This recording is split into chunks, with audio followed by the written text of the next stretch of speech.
Welcome to the Check Out California radio show, your key to California hospitality.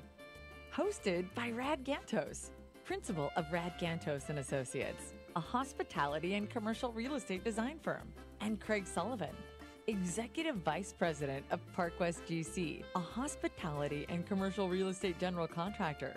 Check Out California is focused on our state's hospitality, travel, and tourism markets, and on the large part they play in California's vibrant and innovative economic diversity and unique quality of life. Now, here are your hosts, Rad Gantos and Craig Sullivan. Good afternoon and welcome to Check Out California. I am Craig Sullivan. And I'm Rod Gantos, reaching for water under the table. And we've got a very special guest today. We've got Stacy Stemen with us from Crew OC. Welcome to the studio today. Hi, Thank Stacy. you for joining us. Thank you. Hello. First of Stacy, all, why don't you tell people what Crew OC is?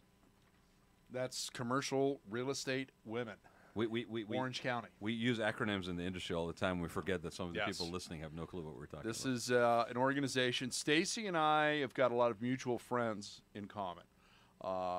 And we met in an event a few months ago, and she impressed me.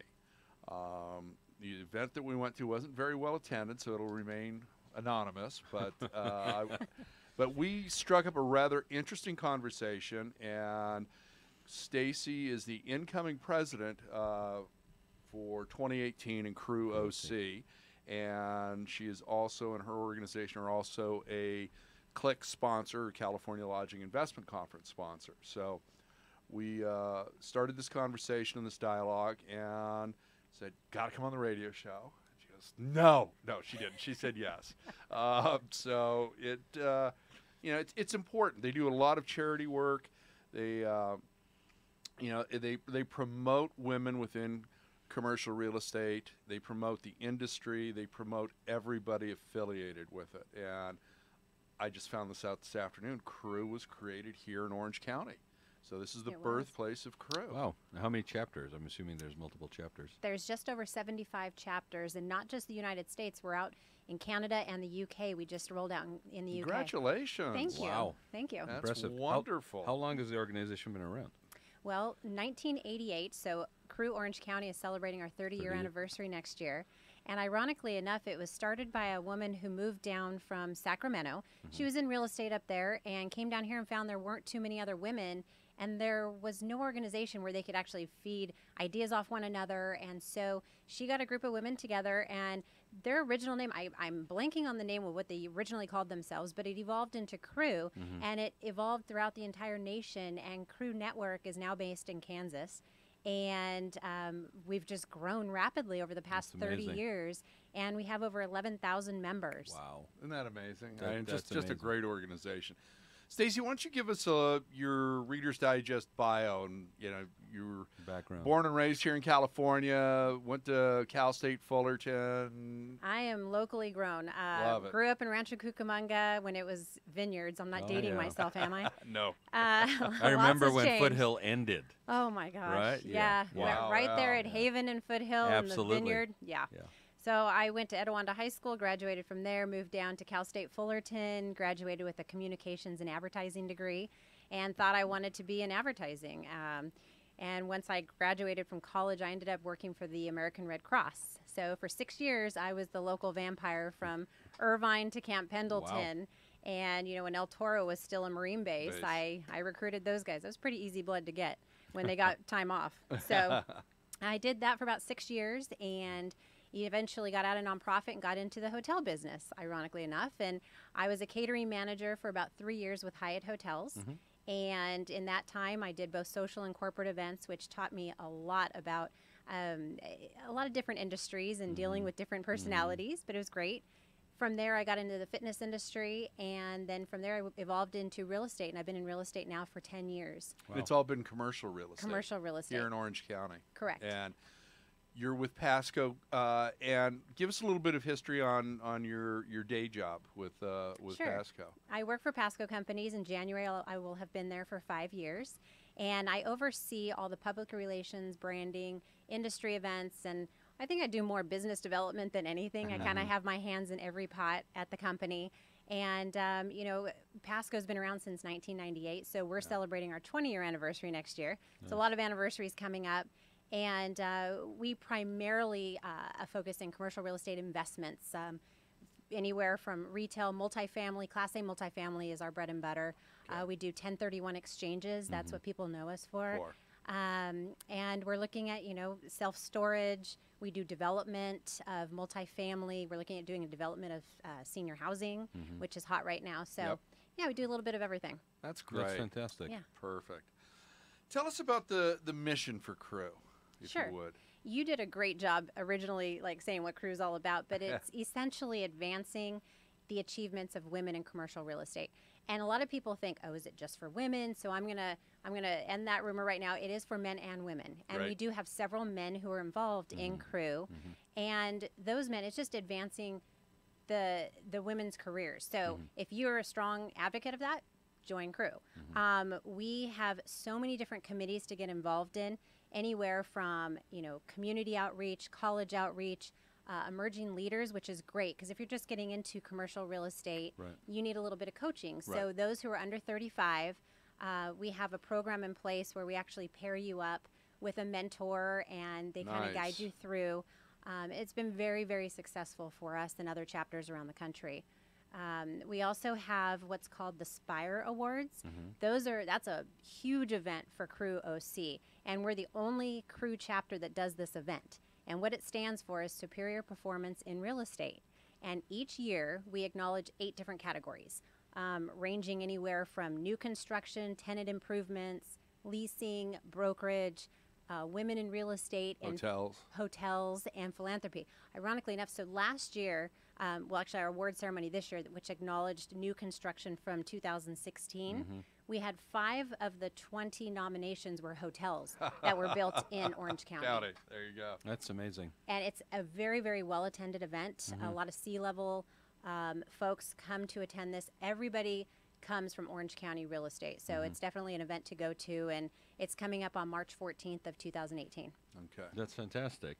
What do you see that, I mean, obviously there's a need, right? I mean, for that kind of support mechanism in place, especially for people that are going into this.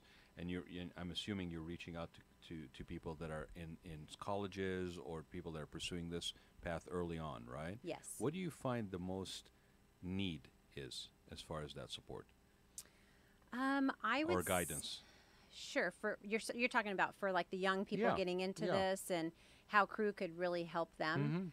I'd say a lot of people come into commercial real estate and they really don't know the direction they're taking. And so Crew helps guide them. And it's a group of women and men who, and I hate to say or relate it to a sorority or fraternity because it's more advanced than that. But it is a continuation in our industry that we build network. We also form relationships. We're referral based. A lot of people, we call it done deals. So we go around and we actually compare and say, okay, you've been a member for this long. How many deals have you done with other members of Crew? And ironically, I mean, it is amazing how many people get deals done just through being members of Crew. That's going to take a lot of the brain damage out because you know you've got that common thread of the organization and what the organization stands for and helping. So I've got to imagine, and you and I have had some conversations about this, that you don't have a lot of presence within the hotel sector as of yet. And we're going to work on that. I'm going to do whatever I can to help you and Crew with that. And that was one of the reasons why I wanted your organization at the California Lodging Investment Conference. But you know, you see this really nice dynamic, and all of a sudden you've got, you know, this pedigree from both sides of the transaction, and all of a sudden all the dots start being connected, and you're seeing where everything's going. And okay, I'll admit my mind's pretty twisted, but I enjoy that. No. Okay? You know? But you know, I like seeing that, and yeah, I mean, we all learn at an early stage in a real estate transaction that the deal's the hub, okay? And you look at Okay, the seller, the buyer, those are two of the spokes, and it's their due diligence team, and where that goes, and you know, one deal you could theoretically pick up a half dozen new clients, and these, you know, and if that transaction goes smooth, everybody's happy. Right. It leads to a second one. And you know I'm a big one on rule of threes. Yeah. You get that third one, and then you've got this really neat relationship going that just blends, and you're now on a social level and a business level, and it's going, how can we work together? How can we do something together? You know, let's help this client. Let's help them, you know, get to their end game. Would you say? I mean, again, the organization for Crew it's open to men and women, but the focus is on advancement of women. Correct. Would you say in the commercial real estate business, I mean, I can only relate sort of like to interior design, right?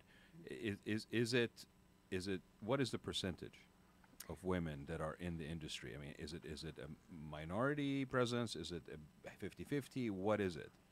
In the industry, as far as, you know, let's like, just use Orange County as an example, for example. well, every single member that's in Crew is commercial real estate. Right. So in that commercial real Right. estate industry, what is the percentage that is represented by women that are involved in it? Oh. Because you've been around for 20, this organization's been around for 20 Right. years. There's Right. obviously was a need to support because there wasn't one there. How have we advanced in the 20 years in terms of Okay, almost so 30. 30, Yeah, sorry, almost 30 30. years. 20 years was the other company. I'd say in the beginning, it was, you know, everybody always called it the good old boys club. Right. You know, commercial real estate always was heavily male dominated. And I would say, you know, I've been in commercial real estate now just over 10 years. But even dating back 10 years ago, I would go to events, and I was one of the very few women that were in these events. And our membership back then was about 70 members, and now we're close to 160 members. Just this year alone, we've grown by 25% in membership. Yeah. And That's fantastic. that just goes to show you there's more women coming into the industry. Right. And they want to be a part of something. They want to be a part of other women and men who are supporting the same thing. And we're getting very quality members. And that's my mission going into 2018 as well, is to grow our membership by another 50%. And I know we can do it. We did it 25% this year, 50% Wonderful. next year. And getting the right members. You know, when we're talking about getting deals done, you need to make sure you're getting the owners of companies, these Right. C-level individuals, or people that can introduce you to the decision makers. Because if you're a lender, if you're a broker, you want to talk to the right people. Right. And that's who we want as members. Exactly. And that's how you grow your organization. That's how you develop a stellar, you know, reputation. And Right. you know, there's a dear friend of mine. Unfortunately, she's no longer here. Adele Poole. She was part of Crew LA her entire career, and you know, it was, and she was one of those rare individuals that came into my life that really had an impact on my business. She showed me things, and let me. She opened up GMAC Commercials Pasadena office, and at that time that was, you know, revolutionary, but you know, not for Adele. I mean, she was there. She knew it. Right. She grasped every loan scenario, and she had it front to back, left to right. So let's talk a little bit about your board of directors. Okay. So who's on your board, and what are some of their or all of their responsibilities if we have time? Sure.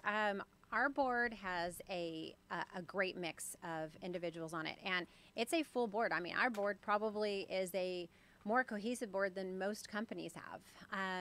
You know, we have a president who's myself coming into 2018. We also have an incoming past or president-elect who, do you want me to say names or companies? Sure, Or okay. sure. So Stephanie Tan is our president-elect, and she is with Buchanan Street Partners. Yep. We have our past president is Karen Flanagan, and she's with Green Law Partners. Yeah. We have Francesca Branniger, who is our past president, who is going to head up our programs, and she is with SunWest Bank.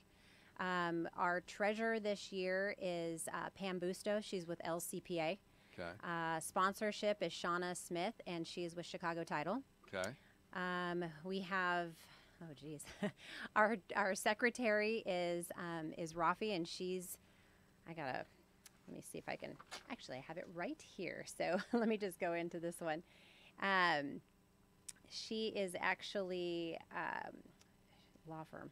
I'll go back to that one. But we also have various committee members that, like Crew Connections is Christine DePillo. She's with Chase Bank.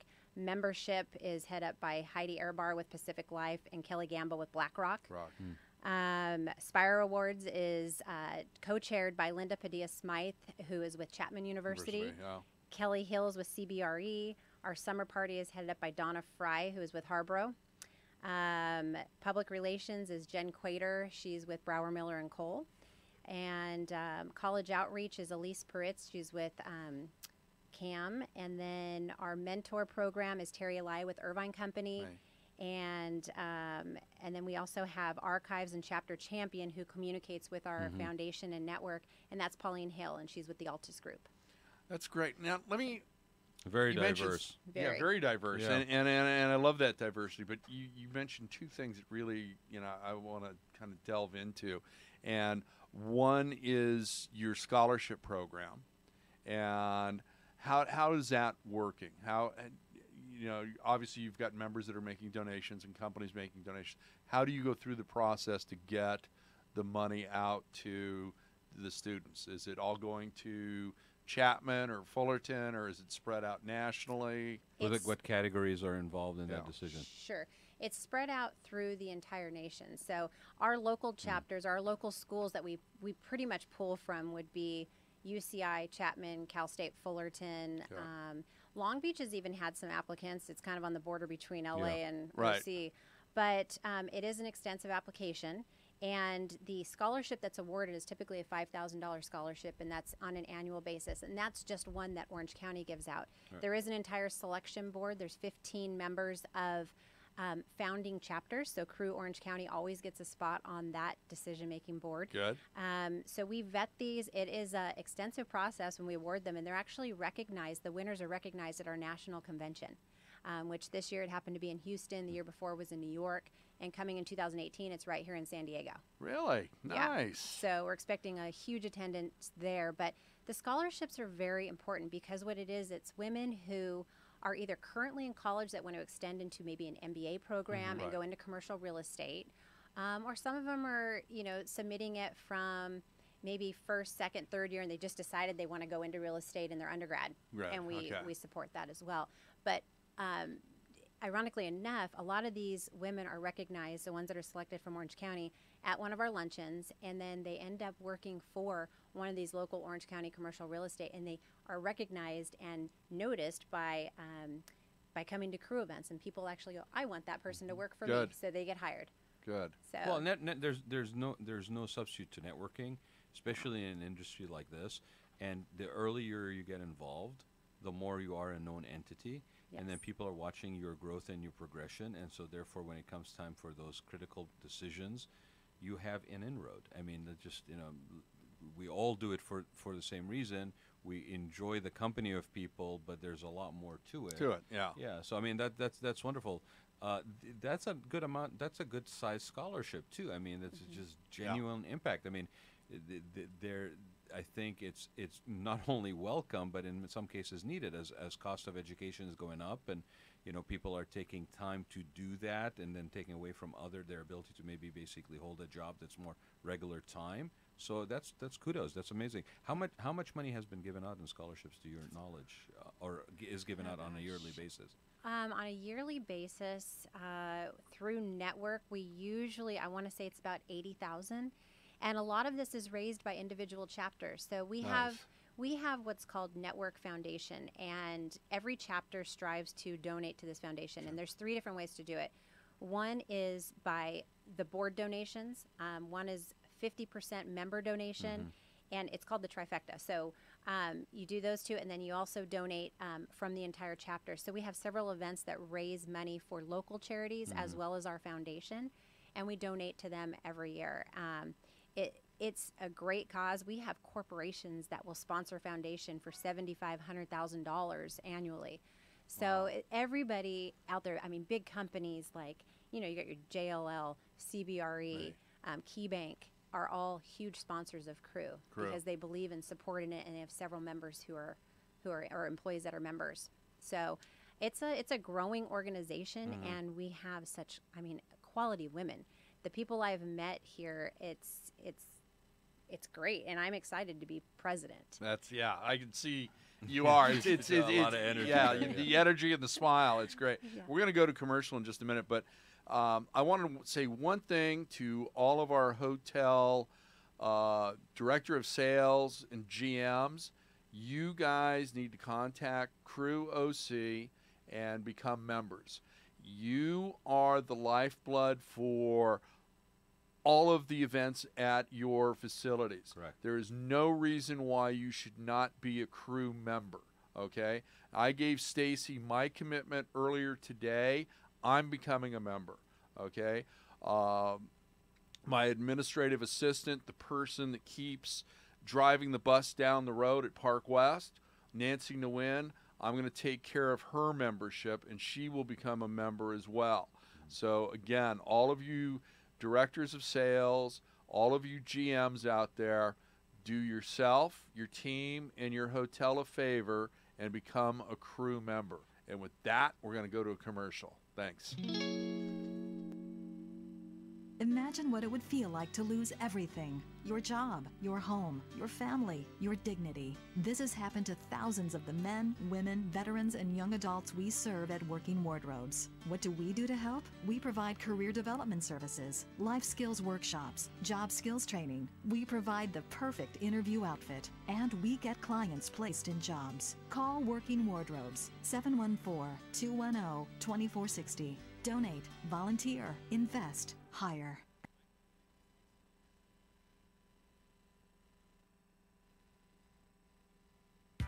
When it comes to pioneers in their respective industries, we all know the Apples, Starbucks, and Trader Joe's of the world.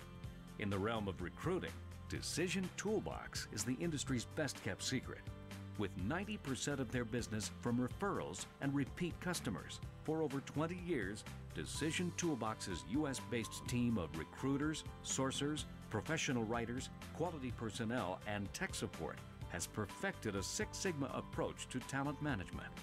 No matter the size of the project, Decision Toolbox delivers incredible results. A cost per hire less than half of what contingency firms charge, with the winning candidate presented in an average of 14 days, all with a 12-month candidate warranty.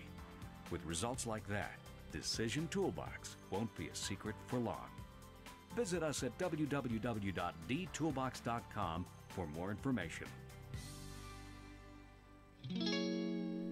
And we're back. And we're back. And we're back. And this was a really good conversation. We're talking to Stacy Stemen from Crew OC. There you go. See, this and Pasco Company. we're working this little rally thing going on, right? Yeah. Okay. It's kind Now, of funny. It is. Actually, It yeah. is. It's getting smoother. So, some people have accused of sharing the same brain, but that really is not true. So Last time I did it hurt, so I'm not going to do that again. But we were talking about Crew OC, and let's give out the website, Stacy, for people if they're listening, like for Crew OC. Oh, sure. It's just www.crewoc.com. CREW. Yeah. OC. Because Greg, in his enthusiasm, asked everybody to go join. Yes. But then we didn't tell them where to go to join, right? So you And can go now we find have. information from crewoc.com, and you can join. I think I'll probably join I think too. we should have them call the Yeah. radio station Right and now. bombard. Wait, okay. They could do it now. So if you're listening and you'd like a special deal on your membership, wait, hold on. Am I speaking for you? I don't think Stacy can do that.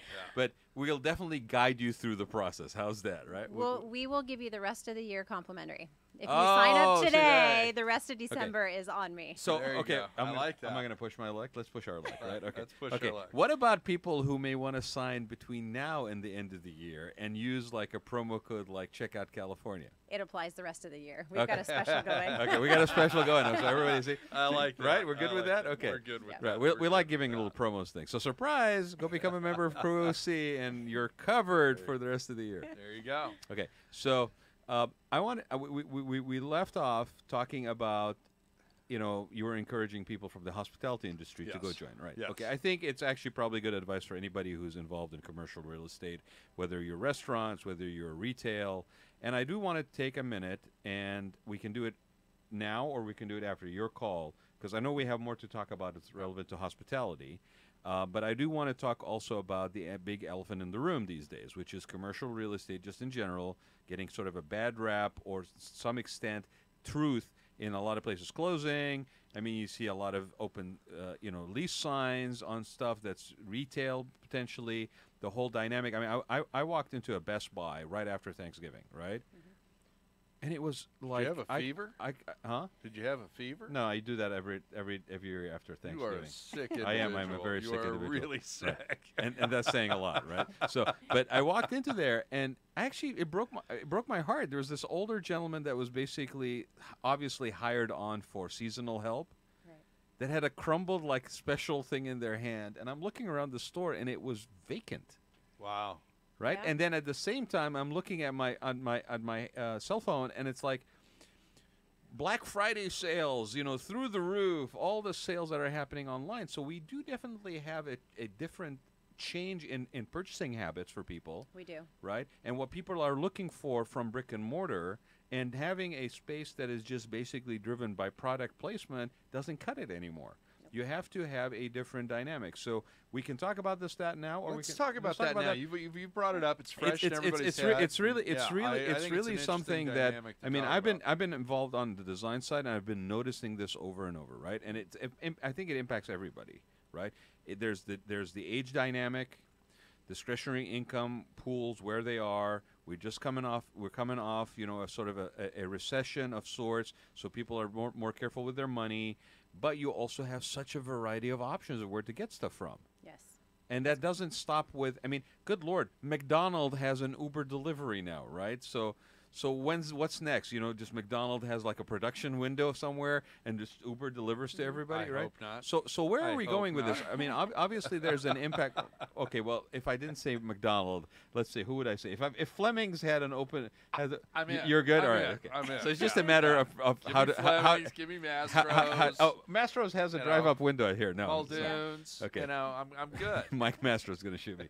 But the thing about it is we live in a world where commercial real estate is in flux right now, Yes. right? And the Huge projections flux. for malls closing down and all that prime real estate of malls, proximity to freeways. Got one in South County that Yeah, shut but down. I mean, these are properties that are centrally located. Yeah. They're massive parking potential. Their connection to the freeway and transportation corridors is huge, and you got failing malls. Okay, if we're speaking retail specific right now, so I'm going to Yeah. kind of talk a little bit about the retail part. And I'm going to start with today's news. There is actually a huge conference going on in New York right now. It's called International Council of Shopping Centers. And they are the largest retail conference in the world. And this one's drawing about 10,000 people. Ironically enough, I was talking to someone, actually our COO, who is there right now. And he said they're experiencing record attendance, which is great. And that not only from I believe landlords, it. Yeah. but from retailers. And the retailers, it's always been a little bit of a struggle to get them to go because historically, some of them, since 2008 have been either going out of business or Right. downsizing. Right. So, but there's a resurgence of new retailers and new concepts that are coming out. So in my opinion, this is happening across the board. If you're a mall owner, you need to reinvent yourself. And landlords are finding that is essential to keep going. So they are deploying more of their capital into their current malls, or they're finding ways to maybe make it a little more diverse. The walkability, people built malls for a reason, around people. Right. They're not just building off in, the desert area where nobody's surrounding it. Well, unless then you're So- an outlet mall or Exactly. something of that nature. But Yeah. it's that social component. Yeah, And that's- absolutely. Yeah. So you need to repurpose it. You need to put the capital in. If you don't have the capital, you need to sell your asset. Somebody else who has the capital is going to come in Right. and buy it, and maybe make it a mix of, multifamily and retail and entertainment. And- Right. And if you don't have that experience aspect to your center, Yeah. you'll die. Yeah. And that's the key word, right? I mean, in order for commercial real estate to really live up to its potential, especially in markets that are solid markets, and you're seeing failing commercial real estate in desirable markets because it's the old formula, right? I remember when my friend Shane Sadeghi at the lab and the camp Okay, the anti-mall in 1994. They went in and they took over buildings that used to be a night vision goggle factory at the armpit of Bristol, basically on the way between Costa Mesa, and I think at that point in time, if you accidentally drove by there, you wonder where the heck you were, right? Yeah. But they took in night vision goggle factory buildings. They inserted retail into them, and it was experiential retail based on their experience prior from being in the active wear and apparel business, Maui and Sun, so forth and so on, Quicksilver, and they were laughed out of town at the beginning in 1994, where everybody believed that the formula for outlet for malls was South Coast Plaza, Fashion Island, right? And now you're seeing places like OC Mix and others that are basically piggybacking exactly that formula of experiential real estate development, where you have food and beverage, you have gathering and socializing spaces, which is ironic because every time you talk about the mall in the 70s, it was where everybody went and hung out, right? And then somehow along the way, we kind of forgot that, and we stopped basically catering to drawing people in to hang out. Oh my God, the kids! We don't want them in the mall, right?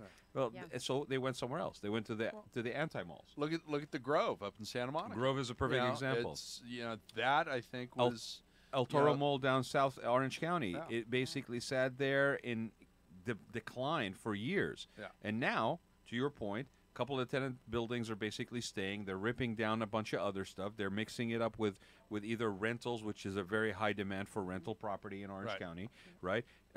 Especially high density, right? So now it's more dynamic. Now there's more of an appeal. Now there's more of maybe live work or live, and entertain. Now, so I wanted to bring that up because it is something that sometimes we don't talk about in a positive manner. We talk about it from the prospect of, oh my God, the sky is falling. Yeah. But in fact, it is an opportunity for, to your point, you either take the reins of your own property and reposition it and reinvent yourself, or you let it go and somebody else, because it's prime real estate, somebody's going to come. Another thing I wanted to add to that too is, a lot of people are buying these old strip centers, the tired strip centers that you see on certain corners, and a lot of these owners have owned it and never put any capital into it. Right. So people are they're buying them as value add opportunities and they're re-tenanting them. And what we find works is what we call internet resistant centers. Because as a female, I can't get my nails done online, right? Absolutely. I can't go get my coffee online. I can't do certain things. So if you have a center that has internet-resistant shops in it, you will succeed as long as they are the right ones. Right mix. It gets, and that's what you're seeing out there. People aren't going to the malls as much. That's not their hangout. I live in Aliso Viejo, and the town center down from me is busy all the time. Yeah, you want more of a makeshift Main Street experience. Exactly. Right? And if you don't live in a town that, like I'm fortunate in San Clemente, we actually have a downtown, right? That's quintessential Southern California experience. So everybody basically goes to that. We have an outlet mall that's basically doing okay, but it's struggling. And it's prime real estate right off the freeway. And it's like, unless you're going to download, 15 buses of people that are being brought in from all over to do like this mass shopping thing, that's not going to draw local business. Well, also, no offense. I mean, I've been to that outlet center as well. None taken, by the way. There is nothing in there. Right, but yet it's exactly the formula, and this is a pretty successful outlet company. But it's the same exact formula, the same exact tenants as they have put in every single one of their outlets.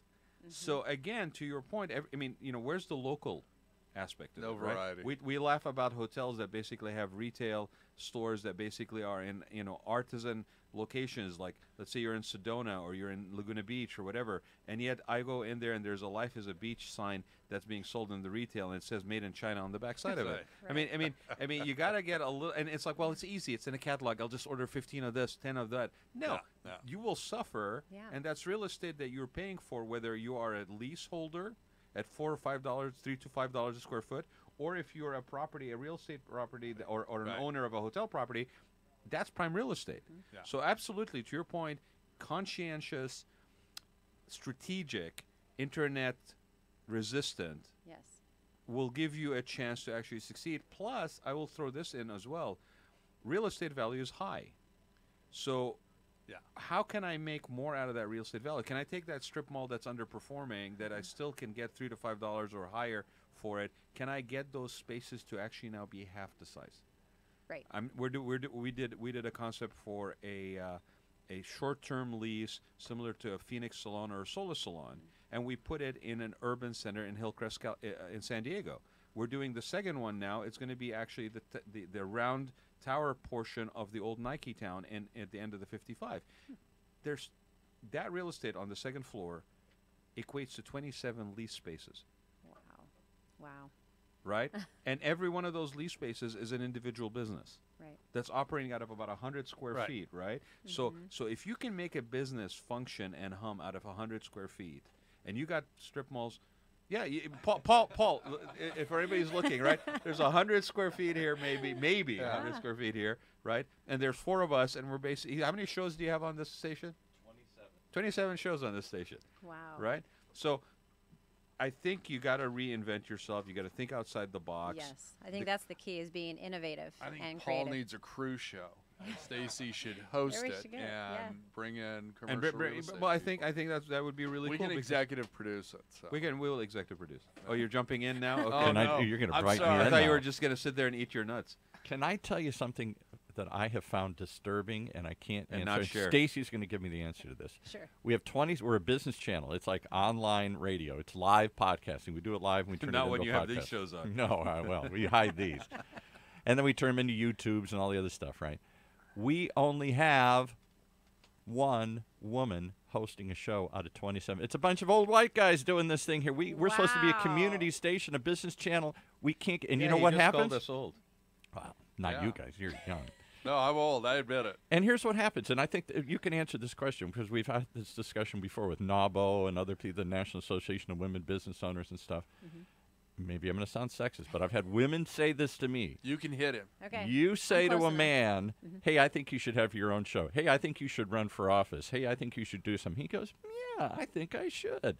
You say to a woman, and she goes, well, I'll get back to you. Let me figure out the 47 things to get it right, get it perfect, and do it all.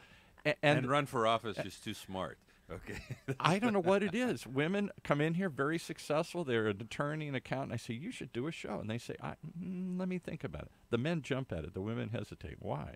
I think there's too much on our plates. I don't know. You haven't met the Good right point. people with crew. Yeah. We're the ones out there trying to make a difference. Exactly. So I think anybody in our organization would be more than happy to do this. And I think women are a little bit more, I wouldn't say skeptical, maybe a little bit timid in that regard. You know, because it has been a little bit of one of those intimidating factors getting into commercial real estate. Yeah, it's a and guy's field. It's right? a guy's field, but it's changing so much. So many more C-level seats are being filled by women. Executive teams are filled by women.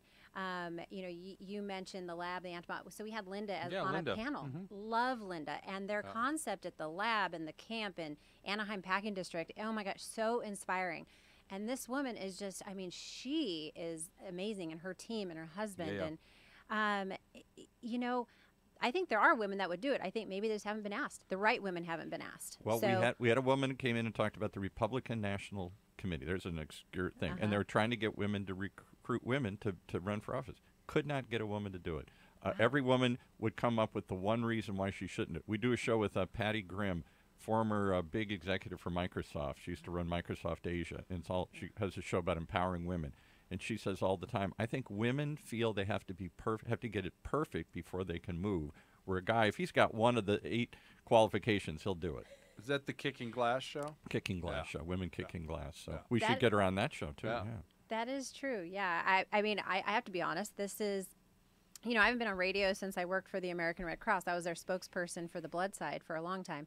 But it's a little intimidating. It's like, oh, what if I say the wrong thing? Is somebody going to come down on me for saying the wrong thing? No, we don't have to deal with the FCC. You're Yeah. good. But it's a podcast that lives forever, and it's a I video and know. everything. Yeah. That's the scary thing. Yeah. But remember, you said this on. I do think that most women feel that way, or they're just a so good busy point, they Paul. don't want to add another thing to their plate. Yeah. Maybe that's it too. Yeah. But there are women out there, and if you give me some topics or something that you want to see as a regular show, I'm happy to help you. I'll Okay. find the right women for you. All right. Well, we're going to put Perfect. that in Rod and Craig's Okay. hands here. But I just Sounds point good. that out. We've only got one women's show out of 27. We need to Wow. change that. we'll increase that. Definitely. Definitely. Now, with your day job at Pasco, Yes. high-end multifamily, retail. Yeah. Are you blending the two in some Is of there your coming newer together all developments? these- Some of them, we've been buying. This year's a big year for us. We hit about $650 million in acquisitions. Congratulations. Thank you. That's wonderful. And that is definitely higher than last year. We just hit 2.4 billion assets under management. Ironically enough, we used to be a big California-based retail firm back in Right. '98 through about 2005. And in 2005, we transitioned into buying multifamily. And we currently own approximately 11,500 units in 21 different states. Historically, we don't look in California because the cap rates here are just too expensive for multifamily. We do look here, however, for opportunities in retail. So we are looking locally for retail. Especially now, I would think, right? Exactly. Yeah. Yeah, we just bought one in Corona. We have another one in Rancho Cucamonga, my hometown, which is great to see. But in the multifamily aspect, we have a couple assets in Virginia that are a little bit of a mixed-use concept. So you do have the multifamily with some retail on the ground floor. Right. So that is very, very popular. You want a full-service, amenitized community. Yeah. And a lot of people, you've heard the term millennial over and over and over. Oh, yeah. And I have to say, it's not the millennials that are driving it. Absolutely. Think of the baby boomers. Absolutely. These empty nesters are, there's nobody at home. They Yep. want to travel. They don't want to have to deal with Yep. fixing their house up, Right. repairing these old pipes for 20 years. So they move into these communities. And they're scaling down, but they're not slowing down. Exactly. They're not they're not entertaining any Good less, point. and they Right. have more years to do it. Yeah. Yeah. So I don't want to mow the lawn. I don't want to shovel the snow off my driveway, but I want that loft experience. And it's interesting because as they get older, the model is not equal across the board. Not everybody wants the Martha Stewart cottage. Not everybody wants the loft, urban living. There's not a one size fits all anymore as people are getting older. And that's the nice thing about being at the beach. I'm never mowing a lawn again. Right. Okay? No, Right. I'm not doing it. My son's full grown. I've got a grandchild now. I'm beyond lawns. I don't want one. I've got concrete. I've got sand. I've got the Pacific Well, Ocean. it still blows me away that the approach to real estate development when it comes to retirement communities is still to segregate people by age and put them behind a big gated time. community. Yeah. I mean, if you're a perfect example, actually, you're living on the corner of the street, literally. Okay, like you're like the watchman on your street, literally. I'm the town crier. The town crier. He is the town crier, right? Him and his dog. I mean, pretty much the only thing missing is a pipe and a captain's hat, right? Give me a cigar. No pipe. Okay, cigar and a captain's, but it just doesn't go with. Okay, fine, you got it. Cigar and captain's hat, or pirate's hat. It's actually probably more appropriate to you, right? That's probably Right, but basically, multi generations. Kids, Yeah. Your grandfather, your kids, you may not want a crying kid next door, but you don't want to look out the window. I know I don't want to look out the window and see everybody my age out there only, right? That idea, and you mentioned something about senior housing, right? Yes. So I think new senior housing, if it's smart, is looking at that hybrid. Right. Okay, it's looking at no, it's not a senior center or community center. It's a wellness center downstairs that has a whole range of services from elective, Botox injectables to it's an active living community. for those It's all over types of 55. things, yeah. Right. Yeah. Because the other thing, and I say this, I mentioned this on the Rad Life, which is primarily a boomer show, but we talk about real estate that's basically a waste, right? Every single community has a senior center. It is equally similar to a mall in a very connected central hub. It's usually in the middle of downtown. It is usually got a commercial kitchen. It usually is pretty much an open floor plan that could Right. be configured any way you want, and it is the least utilized yeah. space these days. Yep. And there's a sign on it that says senior center. First thing you do, cities, change that to say wellness center, okay? And bring in a whole range Community center, of anything. a nutritional reprogramming through some chefs, some low impact yoga, reinvent it, because otherwise somebody's going to come pick it up. Exactly. And now it's going to be a burden on the city's portfolio. No, you're absolutely right about that. And It's exciting. whether- I mean, it's whether- kind of actually an exciting time because the parameters of defined boxes have kind of been thrown Right. to the wind. thrown to the wind. Yeah, and I think whether you're let's take an urban center. Let's take San Francisco. okay, where you can cut a building into thirds. You could have Class A offices. You could have Right. apartments. You can have a hotel. And the Mandarin in San Francisco is that type of building. You know, 3 separate entrances, okay? And that works. We're not a vertical market here, okay? Those 2 twin towers off the 55 freeway started out as condos and ended up being the largest apartment complex in Orange County because we're not a vertical market yet.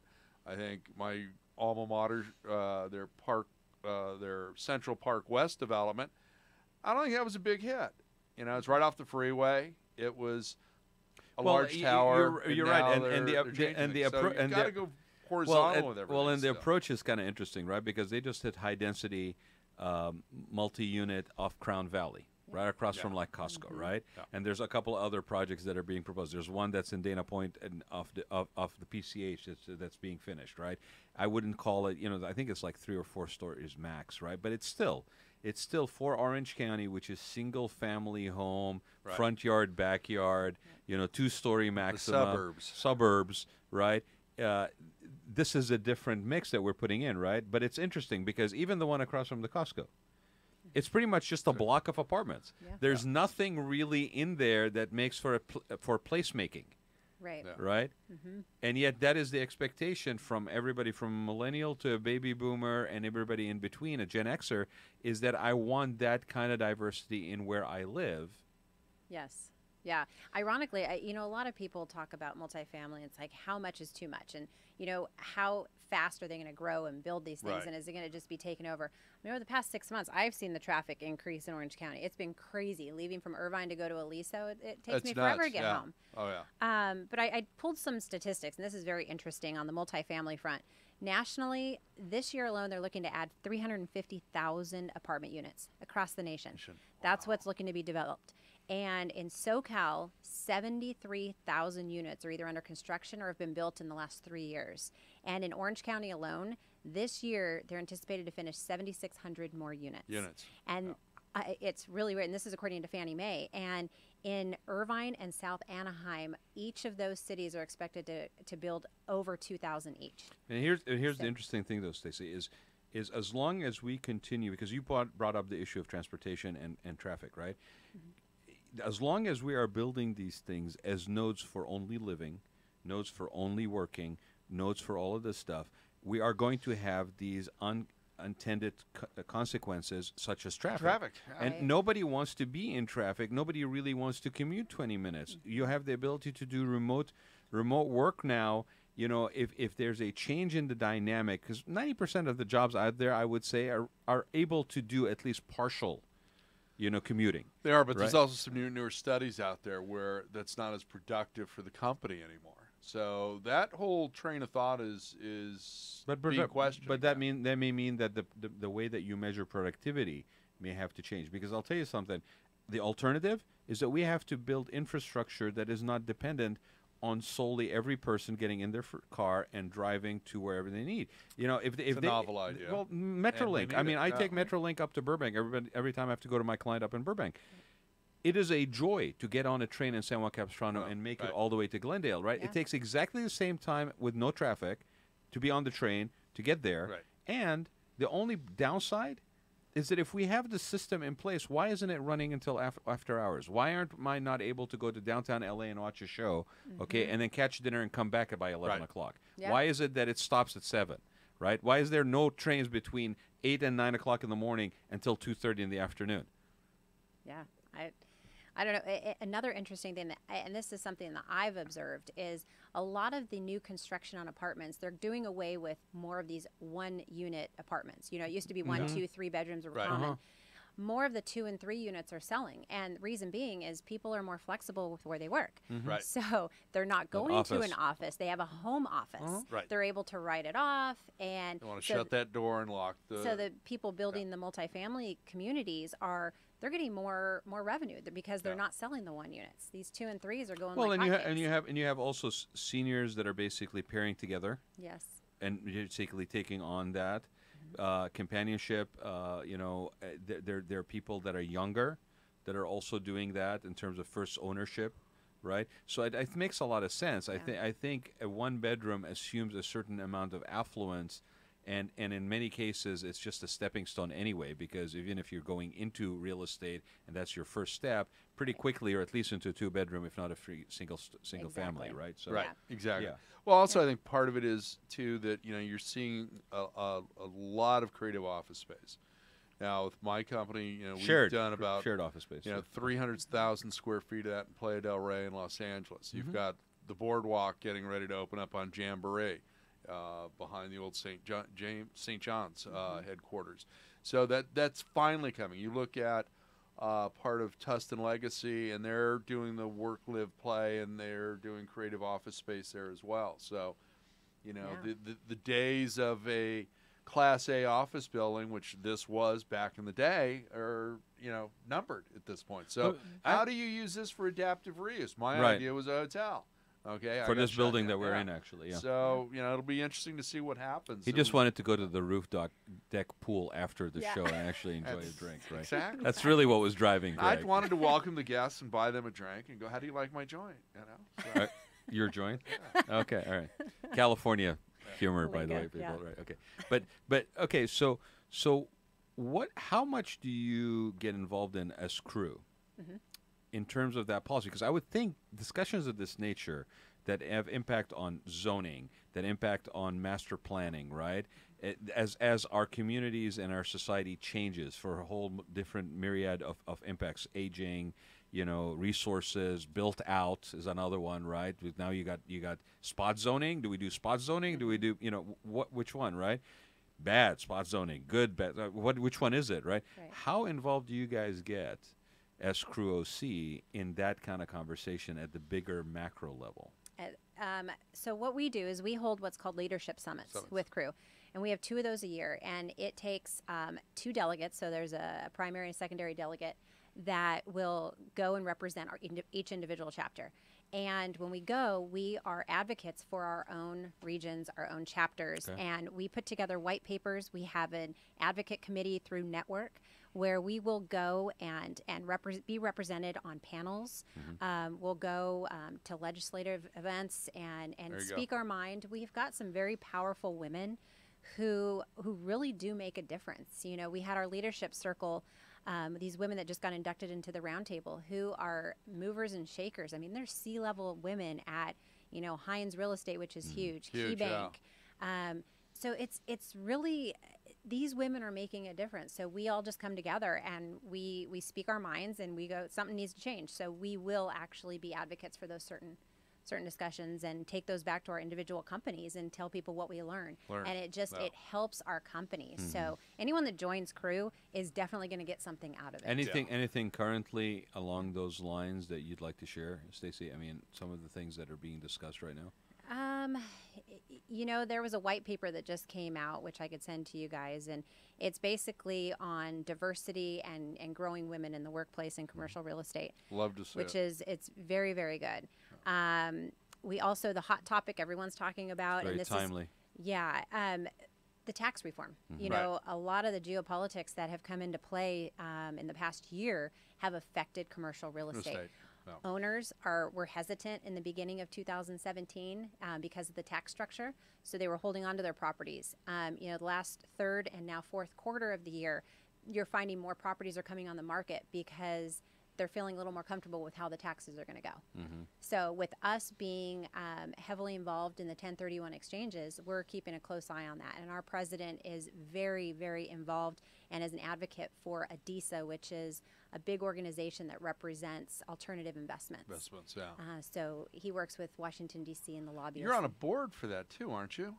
I'm on the planning committee for ADISA, and he's actually on the board. Our president's on the board. So based on the recent conversations about the tax reform, how is it being received in the industry? Is it especially in like market like California, for example? It was a big concern. I think there were so many people that were really skeptical and not really knowing what direction our administration was going to take it. But I think now that we're coming to an end. They should have a decision by year end. But we're feeling really comfortable that it's not going to go anywhere. I think it's still going to be beneficial as is for the real estate industry. Well, we're down to our last couple of minutes. I want to thank Stacy for joining us today. It is Awesome a pleasure to Thank have a you. conversation with you, and thank you for your time and being a part of our show. We definitely want to have you back next year. Thanks, of course. Let's get through the Spire Awards and we can talk about that for an hour and some other trends in both hospitality and commercial real estate. Part of the reason why I introduced some of this conversation on the bigger picture is because, again, I think if you came back on more on a regular basis next year a couple of times, I think this conversation is very fluid. It's not a stagnant thing that it's not textbook. Yes, there is a meat and potatoes approach to the industry, but this is very dynamic. Yes. And I think just the time that we're going through right now as a country and communities are changing and stretching and dynamics in the communities is changing. People's lifestyles and how they live them is changing. This all reflects in real estate, and specifically commercial public real estate. That is something that we all interact with on a daily basis. So love to have you back. Oh, I would love to be back. Yeah. Give you Hey, some Paul, I need to say a couple of things. I want to thank Doreen Lalani at Westmont Hospitality. They're one of the principals behind Red Roof and Red Roof Plus, being sponsors of the California Lodging Investment Conference, being part of a big part of my success in the hospitality sector. Diane Tringali over at North American Title, I know you're listening as well. Thank you for everything that you've done for me and for my business. We've got so many people that have impacted all of us in different ways, and it's just a privilege for me to continue to be in hospitality and commercial real estate because of the people in this room and the people that have come into my life. Arnie Garfinkel at the All-Star Group. I've talked to Stacy. She's going to get a hold of you. So, and thank you for your help on the California Lodging Investment Conference, and thank you, my partner, Rad Gantos. My pleasure. And you keep referencing it, but you don't give kudos, so I'm going to do it for you. Okay? California Lodging Investment Conference, correct, which is to be found at cliconference.com. Yes. Okay, is the brainchild of this man right here, which, like I said to you, being in his brain or sharing a brain with him is a very scary proposition. So this is actually one of the positive things that came out of that, is he actually realized about a year ago that as much as we have conferences in California, and we do love them, so keep bringing them to the state, we don't have and a lot of them about hospitality and hotels, but we don't have a conference specifically focused on California hospitality only. And when is it? When is it? People are tweeting right now. When is it? March 8th. Next year, March 2018. 2018 in Irvine at the Hilton across from the John Wayne Airport. It's a small commute. And last year it sold out. So again, last year it sold out, people. So get on cliconference.com and basically register now. And if you register now, and you can refer to the show by using a promo code. Go ahead, Greg. Check out CA. Use that as your promo code for a discount on your registration. 20% off. Don't leave it till late because it's sold out. There were people came in from where last year, Greg? Both Alaska, New York, Florida. Okay, so it's going to draw people. We are the 6th largest economy in the world. We are the 6th, closing on 5. On 5. We're going to get to 5. So don't miss out. And in spite of ourselves, we'll get to 5. And Greg will talk your ear off and buy you a drink as well. So there you go. I'm Irish. I can't tell He's the Irish. story. Yeah, yes, there you go. So thanks for joining us, it's in my everybody. DNA. Thanks, Greg. Stacy, thank you for being here. Thank you very much. Thank you, Stacy. Paul, thank you. We're out. Thank you for being our guest today on Check Out California. We look forward to having you as a guest with us again in 2 weeks. Until then, you can always reach us through our Check Out California Facebook page or by emailing us at checkoutcalifornia@gmail.com. We love hearing from you. So do let us know what you think of the show and what areas of interest you'd like to see us cover in the future. Your feedback is very important to us as we continue to bring you the best hospitality our Golden State has to offer. Until next time, may all your days be filled with sunsets and palm trees. Now, go experience and check out California.